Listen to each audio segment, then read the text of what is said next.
Finally, my custom sump for the biocube 29 is finally done. I just finished building it. It took about 3 weeks on and off. Just wanted to make this video. I did about 40 hours worth of research on making this, and just want to, document how I made it and go into as detailed as I possibly can. Make it about a 10-minute video. Just want to give back to the community of information. Try to help other people as much as I can. So to start off, this is a biocube 29 sump. It's made out of 1/4-inch acrylic.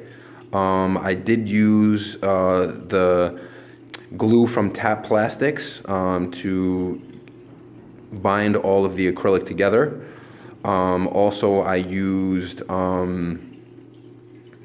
GE Silicone 1 for any leaks that I found. It took about 3 weeks to build. It took about 40 hours worth of research again. So let me get right into it.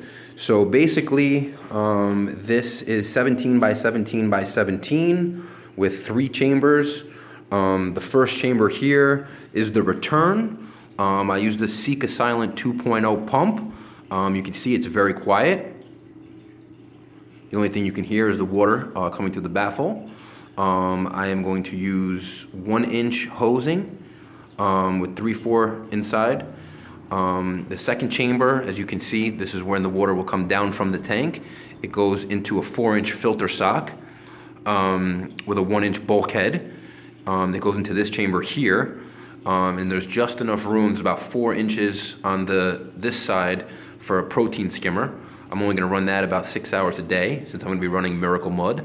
The water then flows into the main chamber here through that little outlet right there.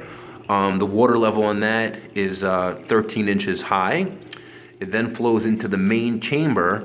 And what I did is I put this little brace on right here, which actually serves as 2 purposes. Number one, when you have 13 inches worth of water, this is gonna end up bowing on you. So I put that in as a brace. Number 2, I put that in just so the water, it doesn't flow directly from that baffle right there. It doesn't flow directly from there right to there. It goes underneath this baffle right here. So the water actually has to go underneath the baffle. And the reason why I did that is because I want the water to come in contact with the chaetomorpha and all the macroalgae that I'm gonna put in this section.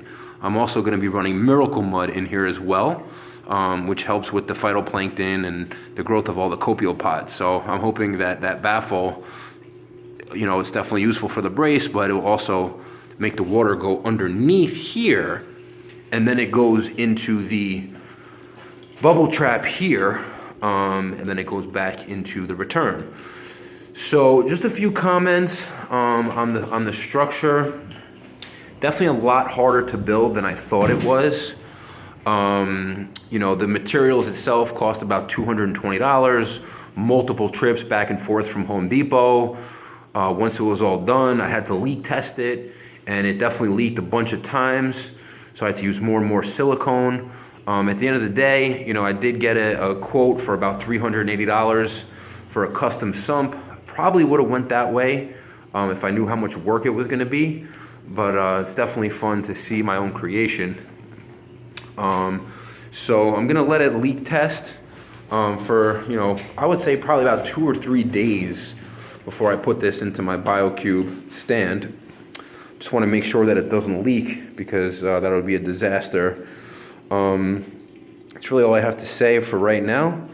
Hopefully this video is informative. I will definitely be back once I put it into my stand. I have a lot of other things to do. I have to drill the stand and get the overflow box ready. So hope this is helpful.